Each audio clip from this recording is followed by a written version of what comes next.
Mes chers compatriotes, bonjour. Je suis le président Tchafak Jonas.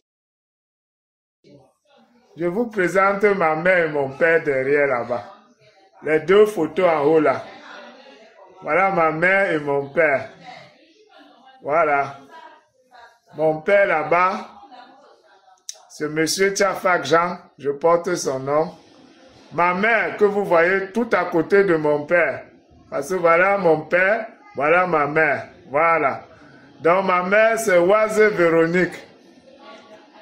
Elle était, malheureusement elle est décédée. Mon père aussi est décédé. Ma mère était du sud-ouest, de Bamenda, de Santa, son village. Et mon père de Tchang, de Fongo Tongo. D'ailleurs là où il repose aujourd'hui. Vous savez, quand je vois certains Camerounais du MSC, mes frères Bamileke du MSC, qui disent que sans Kamto, il n'y aura pas élection, c'est très grave. Ça veut dire que vous insultez l'intelligence de tous les Camerounais. Ça veut dire que vous êtes toujours dans une démarche suprémaciste.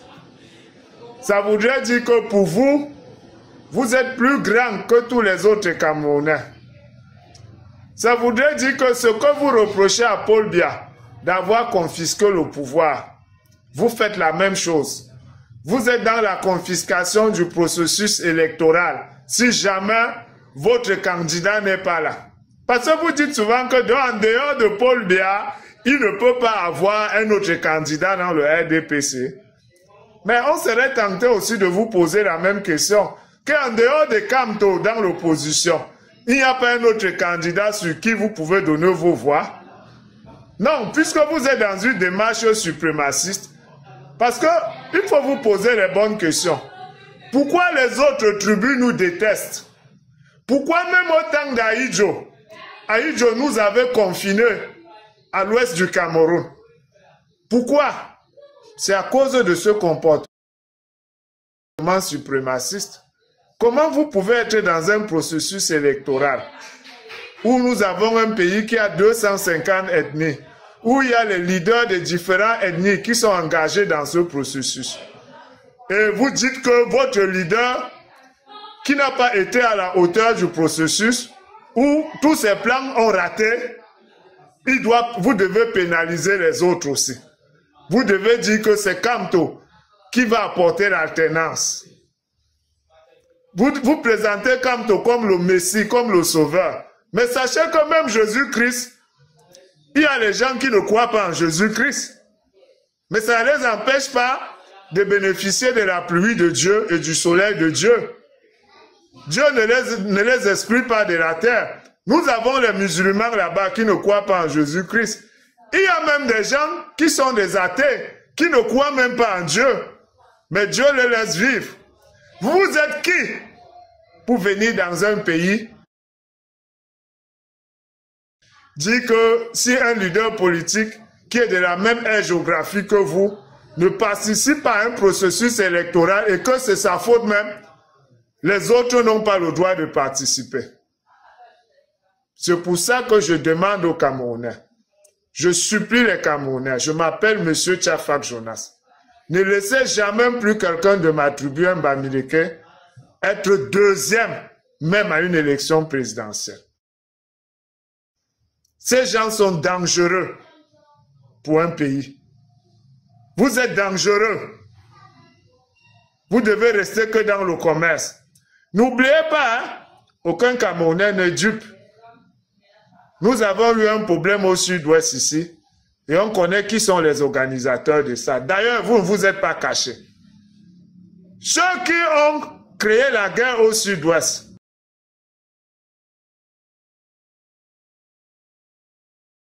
Nos visions, comment ils cotisaient l'argent pour acheter. On a égorgé les gens, les vies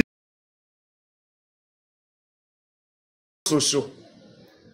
Ces gens sont d'une cruauté qui n'a pas de nom. Ça fait peur à tous les Camerounais.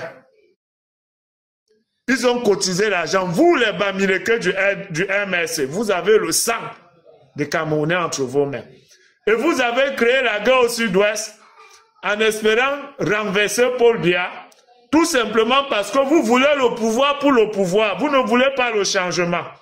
Le vrai changement va s'opérer au milieu de tous les Camerounais. Si on souffre en Afrique, ce n'est pas la faute de nos dirigeants. L'homme africain est foncièrement méchant et voleur à la base. Vous dites que vous n'avez pas l'eau. Mais regardez comment vous volez l'eau dans tous les quartiers.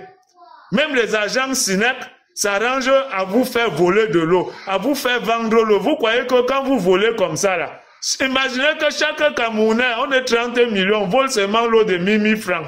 Chaque mois, ça fait combien de milliards que la SINEC perd? Vous dites que vous n'avez pas le courant. Il y a combien de Camerounais dans ce pays qui peuvent lever la main, qui consomment le courant de la SONEL sans voler? Les Camerounais volent le courant. Au vu et au su de l'État et de tout le monde, même de la SONEL. D'ailleurs, c'est les agents SONEL qui viennent vous montrer comment voler. Mais l'État vous laisse. Imaginez que chaque Camerounais vole seulement 2 000 par mois de courant. Combien de milliards la SONEL va perdre? Et vous croyez qu'on va vous donner l'énergie avec quoi? Vous-même, vous volez, vous mangez votre énergie. Mais sauf que comme la mauvaise haleine ne se sent que chez le voisin, tout le monde accuse le chef de l'État. On ne peut jamais construire un pays, même si c'est Jésus-Christ qu'on m'a tout dit. Avec la mentalité qu'on a, on va souffrir toujours. Ceux qui n'ont jamais investi ne peuvent pas comprendre ça. Moi, j'ai des entreprises avicoles. Je n'ai pas besoin de vous citer ça ici. C'est pas pour ça que je suis là. Mais je vous ai montré, allez sur ma page, vous allez voir ma ferme. J'ai montré une seule chose que je fais. Je vous dis que j'ai mis des caméras là-bas. Et j'ai un écran chez moi qui retransmet en direct 24 heures sur 24 tout ce qui se passe dans ma ferme. Mais on a attrapé un de mes ouvriers ici en route avec un sac de poules. J'ai beau regarder dans les caméras, je ne vois pas là où il a pris les poules dans ma ferme. Mais il a volé mes poules. Donc l'homme africain est d'abord voleur, est d'abord malhonnête. Même quand on construit les routes, les gens passent sur la route avec les fers. Ils tirent au fer sur la route, ça dégrade la route. On met les lampadaires, vous volez, tout ça. Vous croyez que, même si c'est Dieu qui est président au Cameroun, il peut faire quoi avec ce genre de mentalité?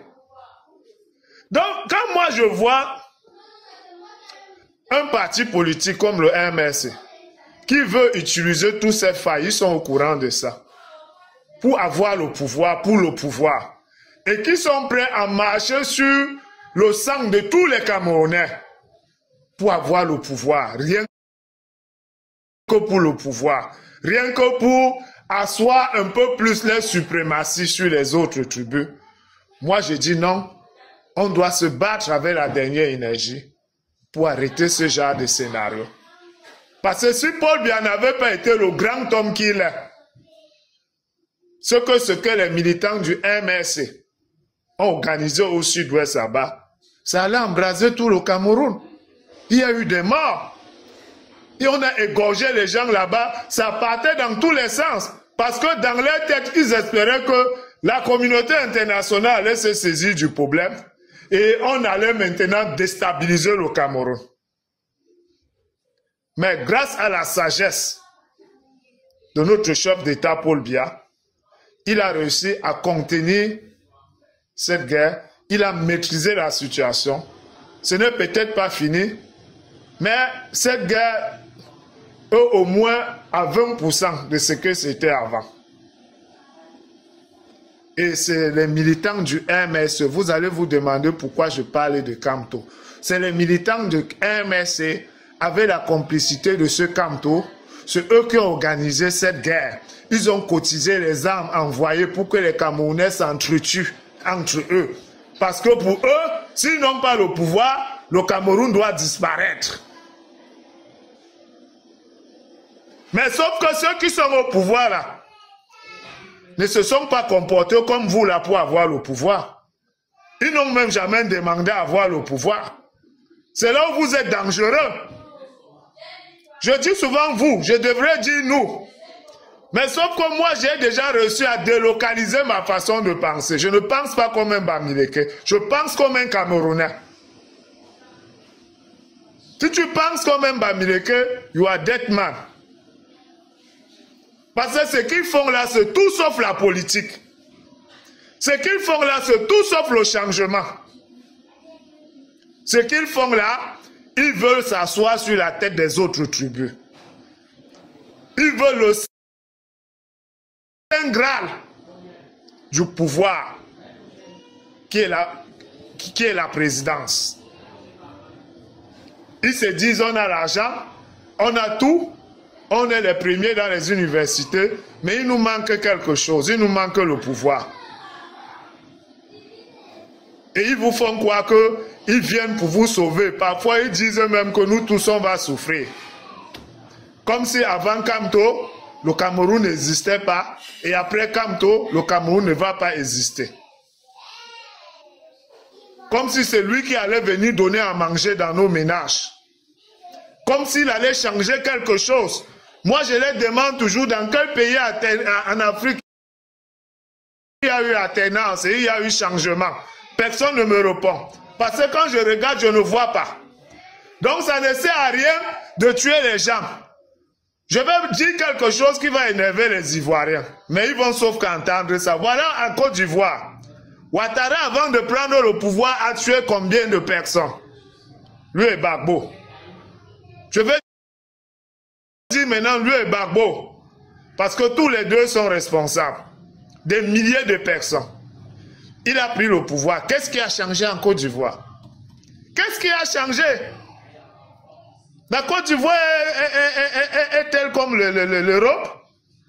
On paye les chômeurs là-bas. On soigne les gens gratuitement en Côte d'Ivoire. Il y a le métro là-bas.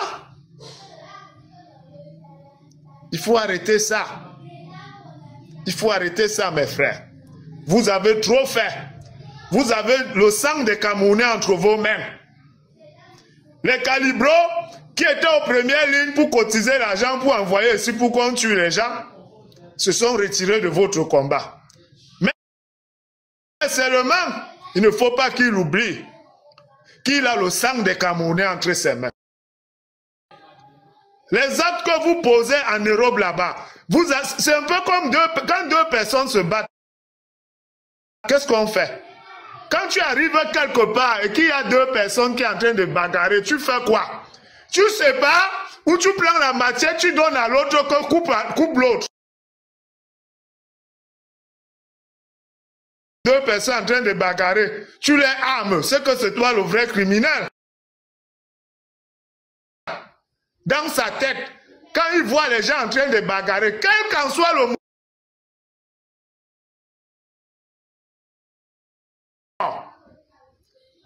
parce que la bagarre, la guerre n'a jamais développé un pays. Au contraire, elle ramène un pays 30 ans en arrière. La bagarre n'a jamais résolu aucun problème. C'est pour ça que quand les gens finissent de se battre, ils sont obligés de s'asseoir pour résoudre le problème. C'est qu'ils auraient dû faire s'ils avaient été intelligents. Ça sert à quoi de se battre s'il faut se réasseoir encore? Ça veut dire que la bataille que vous avez eue n'a pas résolu le problème. Si vous aviez été un peu intelligent, vous aurez évité cette bagarre, vous serez assis directement sur la table. Parce que maintenant vous vous asseyez après avoir tout cassé pour régler le problème. Ce que vous avez cassé là, ça vous ramène en arrière. Il va falloir recommencer encore. Donc ces gens sont dangereux. Ils se demandent pourquoi on parle toujours de Kamto. Parce qu'on a été traumatisés par nos frères du Nord, du Sud-Ouest qui ont été tués, égorgés devant nous. Tout ça et c'est pour amener ce désordre. Parce que vous voulez le pouvoir. Et vous avez fait quoi? C'est un naïf Camerounais que vous voulez le pouvoir pour les sortir de la misère. Donc faites très attention. Nous vous avons à l'œil.